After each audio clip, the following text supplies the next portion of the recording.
प्यारे भाई बहनों, आप सभी को रक्षाबंधन के पर्व की हार्दिक शुभकामनाएं।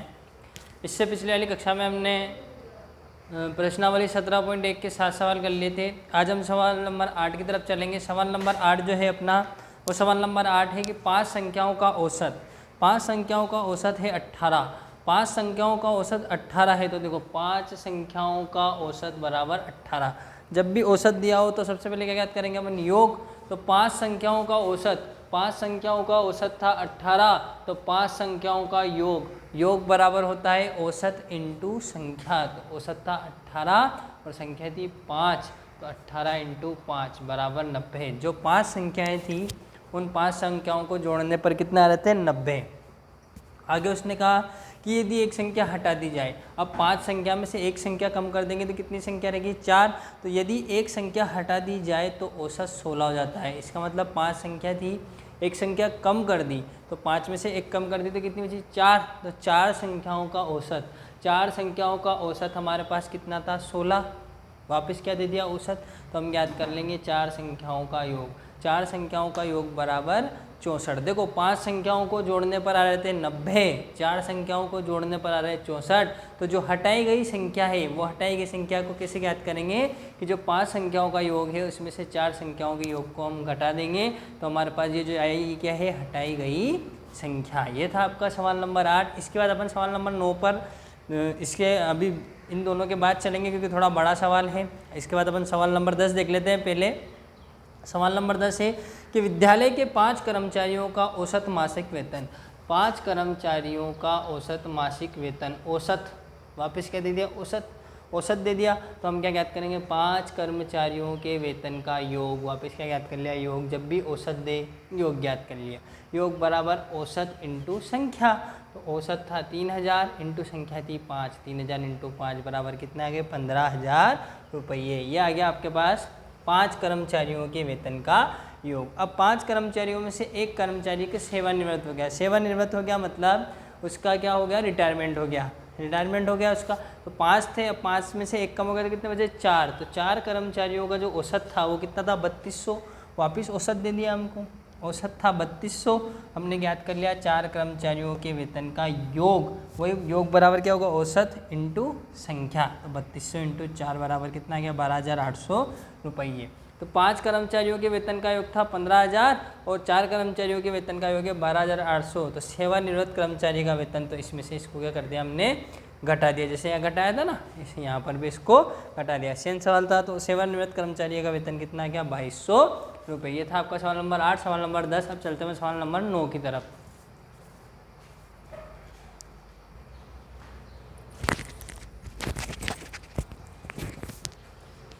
सवाल नंबर 9 को हम ध्यान से समझेंगे। देखो सवाल नंबर 9 जो आपको दिया है वो दिया है कि किन्हीं 13 संख्याओं का, किन्हीं 13 संख्याओं का माध्य हमको दिया हुआ है 24।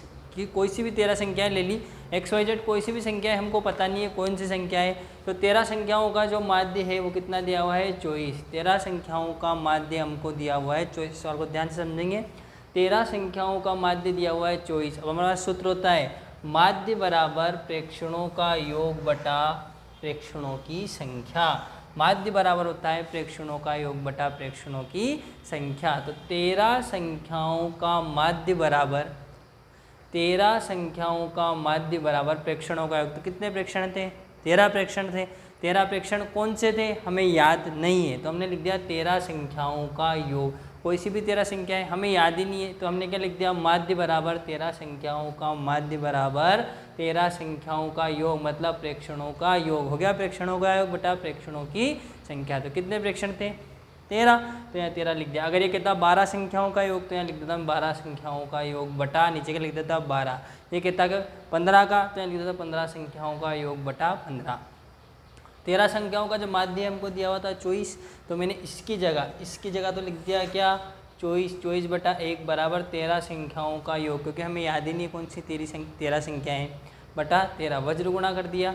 तो हमारे पास आ गया 13 संख्याओं का योग का गुणा 1 से करा तो 13 संख्याओं का योग बराबर इसका गुणा इससे कर देंगे तो 13 इंटू 24 बराबर कितना आ गया, 312। जो 13 संख्याएं थी, कोई सी भी 13 संख्याएं थी, उन 13 संख्याओं को जोड़ने पर कितने आ रहे थे, 312। फिर आगे उसने अपन में सवाल में यूँ कहा है कि यदि प्रत्येक संख्या में 3 जोड़ दिए जाए, जो 13 संख्याएं थी, मान लिया जैसे 13 संख्या थी 1, 4, 5, 6, 7, ऐसे कोई भी 13 संख्याएं थी, उन हर संख्या में 3 जोड़ दिया, इसमें भी 3 जोड़ा, इसमें भी 3, इसमें भी, इस तरह से सब में क्या करा 3 जोड़ दिया। यदि प्रत्येक संख्या में 3 जोड़ दिया जाए तो माध्य अंतर ज्ञात कीजिए। इधर आते हैं अपन, तो प्रत्येक संख्या में 3 जोड़ने पर, जितनी भी संख्याएं थी उनमें 3 जोड़ने पर नया माध्य, माध्य बराबर होता है प्रेक्षणों का योग बटा प्रेक्षणों की संख्या। तो माध्य बराबर 13 संख्याओं का योग। अब प्लस 39 क्यों करा मैंने, प्लस 39 इसलिए करा कि 13 संख्याएं तो ये थी सही, अब हर संख्या में 3 जोड़ रहा हूँ मैं। तो देखो ऐसे 13 संख्याएं थी, हर संख्या में 3 जोड़ूंगा तो 13 संख्याएं और 3 हर में जोड़ूंगा तो 39, मतलब 39 एक्स्ट्रा जोड़ने पड़ेंगे। तो 13 संख्याओं का योग प्लस 39 को लेके मैंने आपको बताया क्योंकि कहा प्रत्येक संख्या में 3 जोड़ने पर। अगर ये कहता प्रत्येक संख्या में 2 जोड़ने पर तो मैं क्या लिखता फिर 26। ये कहता 4 जोड़ने पर तो फिर मैं क्या लिखता 13 × 4 कितना लिखता है 52। तो 13 संख्याओं का, वो 13 संख्याएं तो थी सही, 13 संख्याएं तो पहले से ही थी सही, 13 संख्याओं का योग तो था ही सही, प्लस अब हर में जोड़ दिए तो कितने जोड़ दिए 39। तो 13 संख्याओं का योग प्लस 39 और 13 संख्याओं का योग हमारे पास कितना आया था 312। तो इसकी जगह मैंने लिख दिया 312 प्लस 39, इन दोनों को जोड़ा तो आया 351/13। तो माध्य जो आया वो कितना आया 27। पहले माध्य कितना था 24, अब माध्य कितना आ गया 27। तो माध्य अंतर कितना आ गया 27 - 24 बराबर कितना आ गया 3। ये था आपके पास सवाल नंबर 9। ये होगी आपकी प्रश्नावली 17.1। अब चलते हैं अपन प्रश्नावली 17.2 की तरफ। ये जो सवाल थे इसमें एक चर राशि दी थी, अब अपन 17.2 में जो है चर और एफ ये वाला सूत्र पढ़ेंगे।